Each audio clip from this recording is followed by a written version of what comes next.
Welcome to Let's Coach 2023. I am Lani Kim, and I am one of the coaches here at Life Coach University. So welcome or welcome back if you've been here before. So today I wanted to talk about the idea or even the word limitless.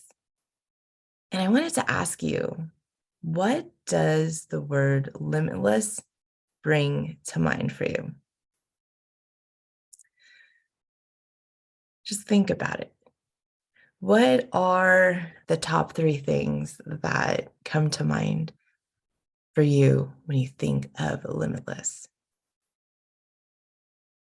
Now, I want you to take that into context of yourself, okay, if they weren't already directed, or if it didn't already include you. If I had to tell you or ask you, what would you think of your life if it was limitless? Now, there's no right answer to this question. It's a question to provoke you to think in a bigger way, in a way that you're not typically challenged to think. And I know that I tend to be what I would define as a practical person, a realistic thinker. And this is always a challenge for me. But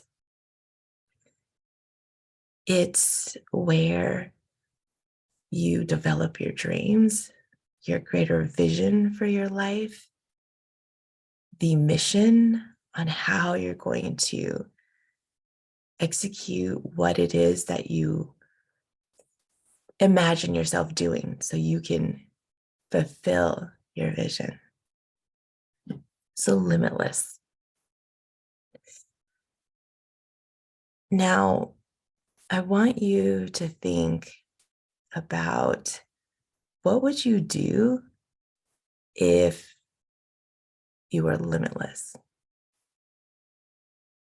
And how does that get you to think about your greater goal or your greater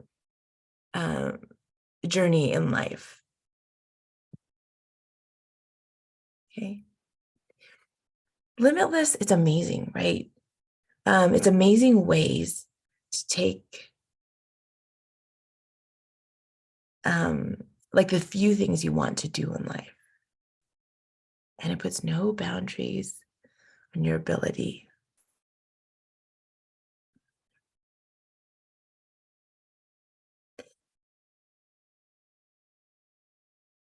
Now, the hardest thing about this, right, is the fact that when we dream big, when we feel limitless, that is limitless for the goals, the aspirations, the vision that we have for ourselves.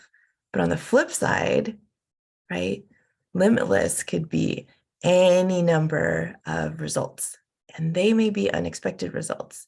And those results may cause us to feel discomfort. And that really is our limitation, right? That's the cap on feeling limitless. It's the emotions that cause a specific feeling within our bodies, and everyone else is different. It manifests differently. And that discomfort is really where our brains and our bodies want to avoid. It's that discomfort that makes us feel like we're going to die, basically, right? Our brains are telling us, this is not good, you might die. But it's just an emotion, it's just a feeling. And so when things don't go as we plan, I want to invite you to really think about this in the whole grand scheme of things, in the greater scheme of things. How long does that emotion need How long do you need to feel that emotion? Do you need to feel that emotion? And I don't mean that we don't acknowledge our emotions, and I don't mean that we are not going to process our emotions. But is that something we need to carry around with us? That's a question to ask yourself. Do you really need to carry that with you, right? That emotion. Or are there ways to process that emotion so that you can move on? It's that. So think about that. Think about how that moment of time, and think of a timeline. And in predicting what you might feel, right? That's uncomfortable. Is that a small drop in a bucket?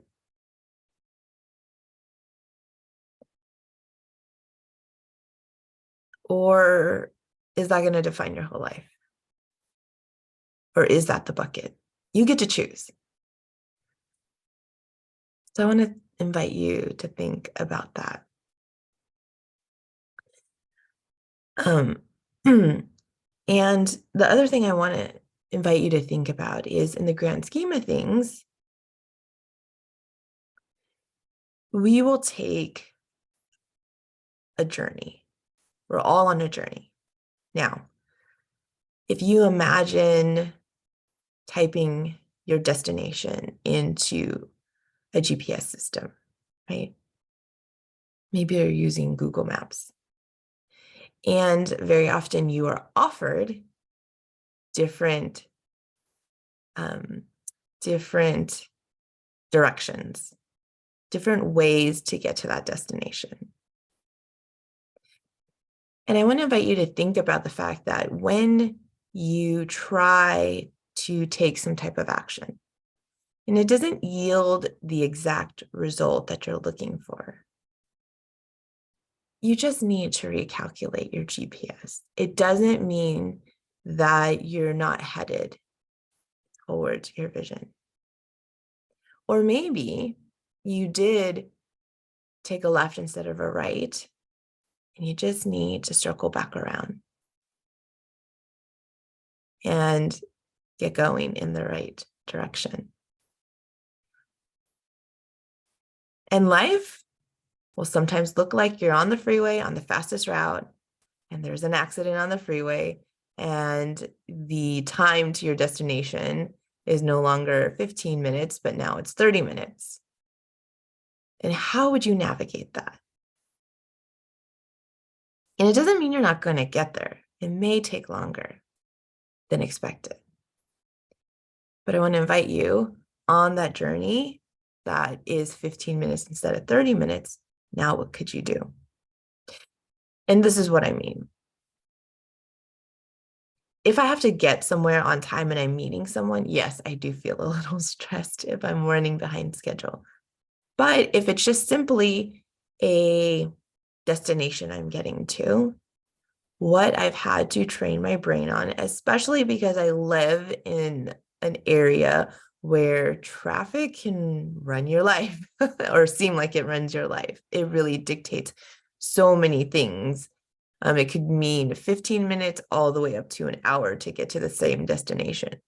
But what I did was I started to just mentally have a list of different things I can do when I'm driving. And what I really try to do is actually practice this when I'm not in a rush, or when I'm not in a rush.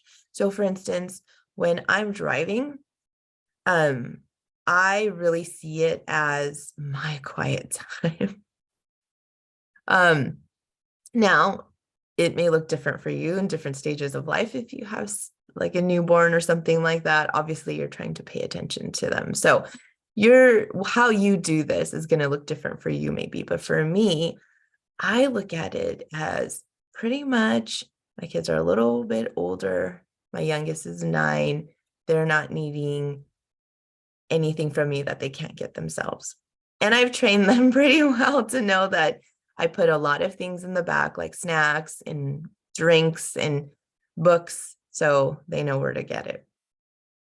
So they're really not interrupting me during my drive. And I think to myself, is there a book I'd like to listen to on audio, an audiobook? Is there music I want to listen to? I tell them, okay, that's what headphones are for. You can listen to your thing, I will listen to mine. And so sometimes for me, that looks like just actually listening to it on my phone, so that we're not competing for, we're not overpowering each other with what we're listening to, and what I'm not blasting everything throughout my whole van, and they can hear what they want to listen to, and I can hear what I want to listen to. So there's that. Podcasts. Sometimes I even have topics that I just need to think out. And I just need a space of maybe 10 to 15 minutes to think through that. And I use a planner, and I pre-prep the night before, not everything. And then I do some reflections, sometimes throughout the day, and then definitely in the evening. But what I do is, if I know that I'm going to, be bopping around town, or I am going to be on a drive that's more than 15 minutes, I do sometimes think about, what do I want to think about? What is it that's in my head that I just haven't given myself the space to figure out? And these are usually processes, right? Sometimes it seems super small. So for instance, my schedule has changed a lot this year. And one of the things that I haven't felt satisfied with is cleaning my sink. And that may seem like a little thing, but to me, my sink is one of the first things that greets me, and I like it to be clean. And I don't know, it just bothers me when it's not. So it's one of the things that I put on my list to think through. It didn't take more than 5 minutes just to figure out how in my routine I wanted to clean my sink that was different than I had been, how I wanted to change my routine to fit my current schedule. But the difference that it makes for me to wake up to a clean sink is huge.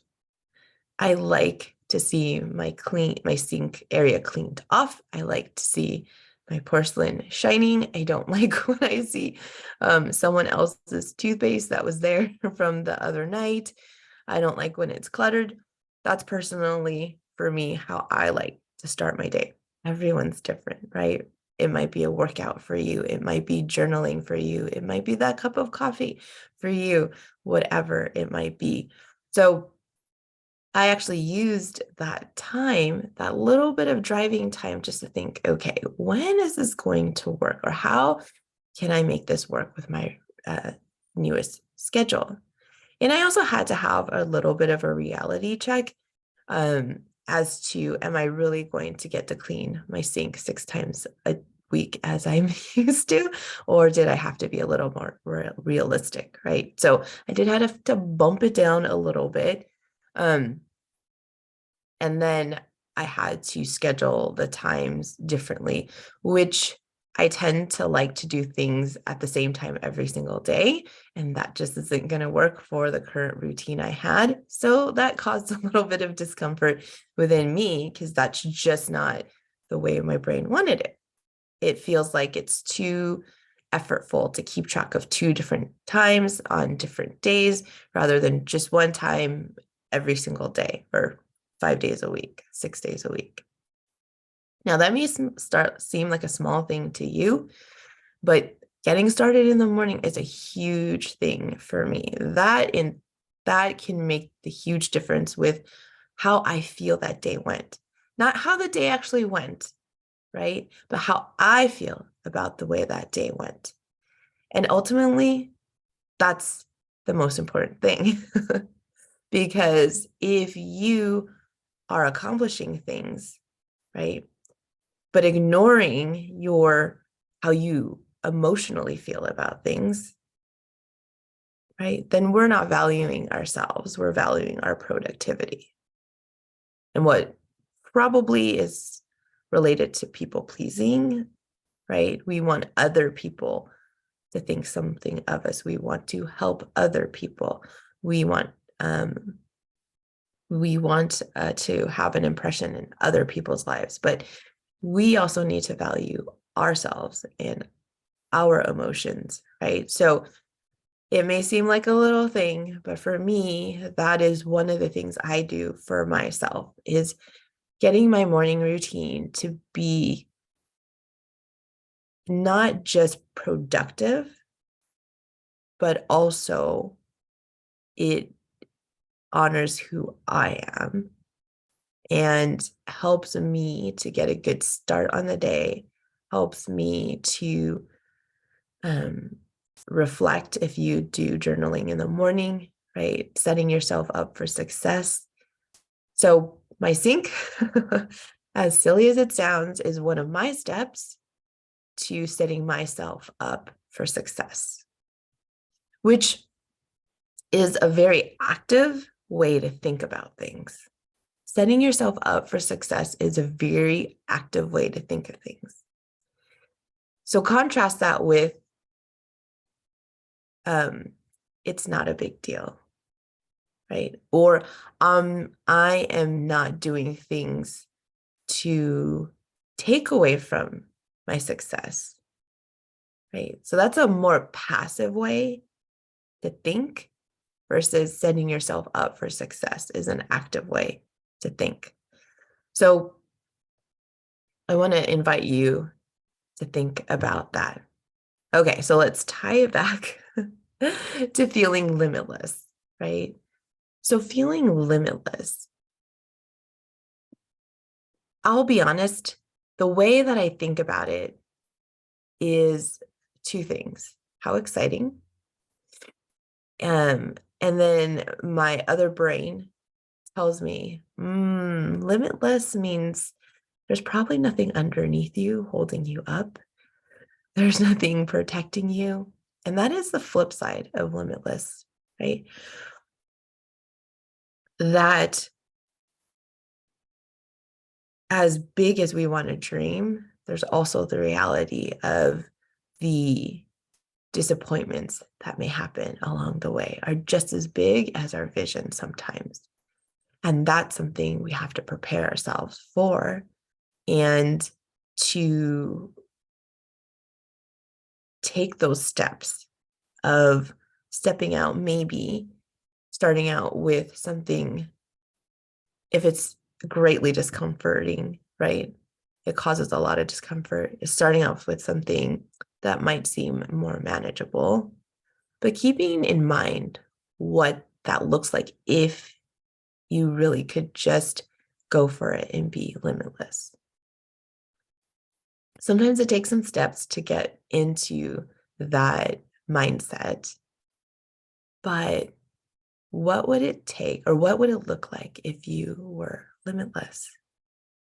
What would you envision your life to look like in 10 years or even 5 years?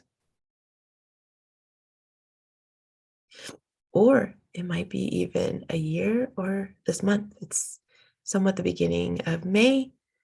If you were limitless for the rest of May, what would that look like at the end of May? What maybe habit could you practice? What could you do for yourself, right? Is it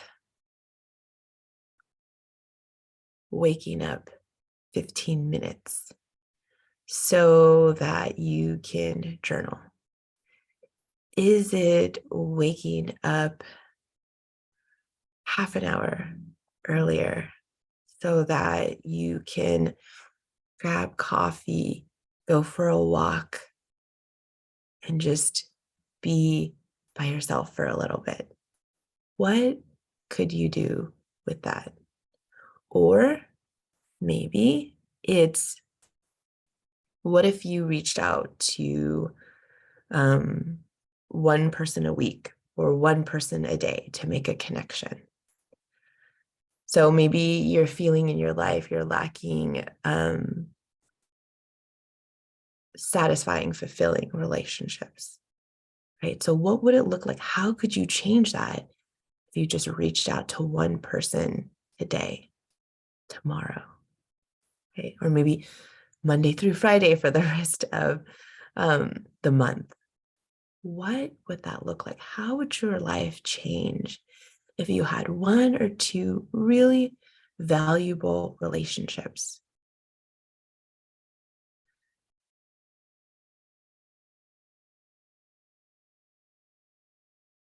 Yeah, I'm glad to have you here.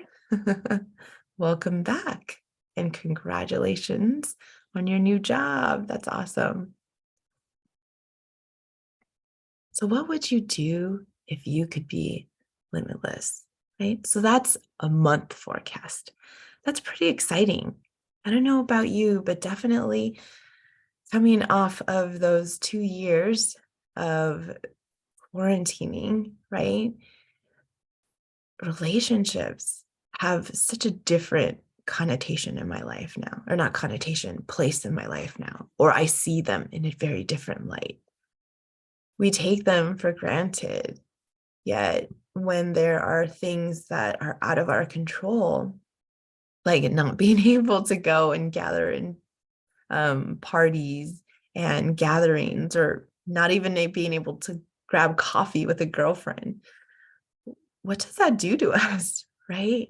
These little things in our lives that it's not so much that we take them for granted, but we don't always sit back and appreciate what it would be to not have them, have those relationships, right? So maybe coming off of these past 2 years, even though you still have those relationships, maybe they have to be reestablished, right? Maybe it takes you reaching out to someone, right? So you can get that back in your life and it doesn't feel so lonely, right? So again, what if you were limitless and you could do that? What would that look like for you, right? Or maybe there is something that you're wanting to start, right? So whether it's a business or a group or some kind of event,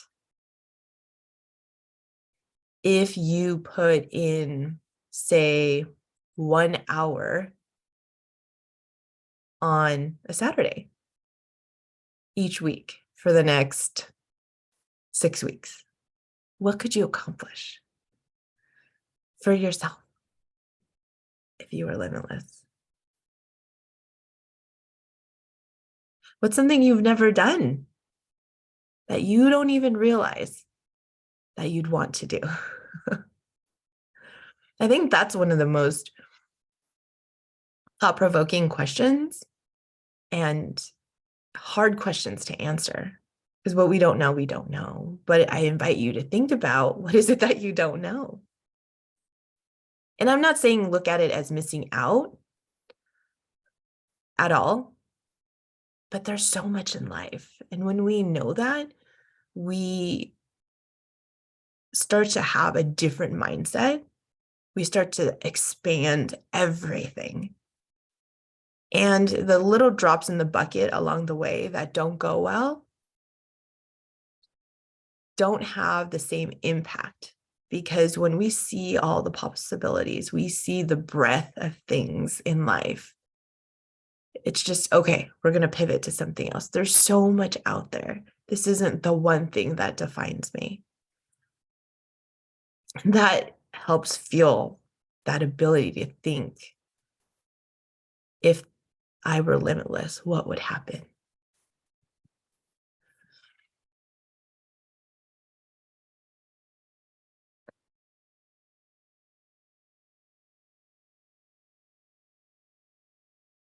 Oh, thank you. I'm glad.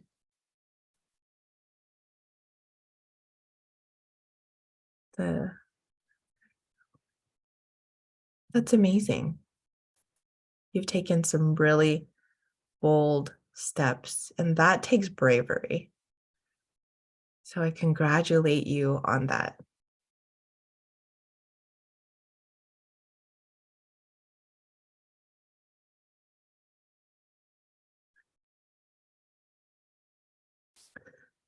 So I want to invite you to write down one thing, just one thing that you would do if you were limitless. And I want to invite you to write that down for the next 7 days. Write it anywhere. Because where you put it is not so much important as just letting that idea consciously, for you to think consciously about that idea. There's so much that goes on in our subconscious. And sometimes it's a safe place to keep things, right? Because we don't bring it to the forefront. So those emotions kind of are playing in the background and we're not conscious of them, right? They're there. But I want to invite you to bring that to the forefront, to make it something you're consciously thinking about. That's just the small step to open your mind to feeling limitless. And taking that small commitment, as small as it seems, and unimportant as your brain will tell you it is, to just write it down for the next 7 days and see where you are. It doesn't have to be a paragraph. It could be simple. It could be a word, just something to acknowledge that first step of thinking without limits, to bringing it to your conscious mind and to committing to it. And it's not like the grand commitment to see it through, right? But it's a step towards the commitment that you're going to need to fulfill that. And ultimately, remember, this is fulfilling you. This is not for other people. But when you think that way, not so much this is not for other people, but when you think about it and you understand the benefit it has for yourself, other people are going to be able to understand the benefit it has for them, because whatever you're doing is going to impact other people. But when we can appreciate the steps that we're taking, we can appreciate that that goal, right? We model for other people how to appreciate it. Right? So if you have children, you know how powerful this is, right? So if you've ever had a week of not feeling so grateful for things, and your kids are grumpy too, you realize that it's your attitude, right? So when we understand and can value what it is that we're doing for ourselves, we get to articulate that. It might not be in words, it might be in actions, attitudes, right? Subtle ways that we convey to other people the value of what we're doing so they can appreciate it too, which is how we serve other people, right? But we have to serve them through ourselves and not serve other people through other people, their point of view, right? We have to be able to articulate the gratitude we have for something and the value that it has. So I want to invite you this week to do those things. The one thing is first choosing, what do you think of when you are thinking of being limitless, right? Bringing it to your conscious mind and committing to writing it down for at least 7 days. And of course, I'd love to hear some feedback from you.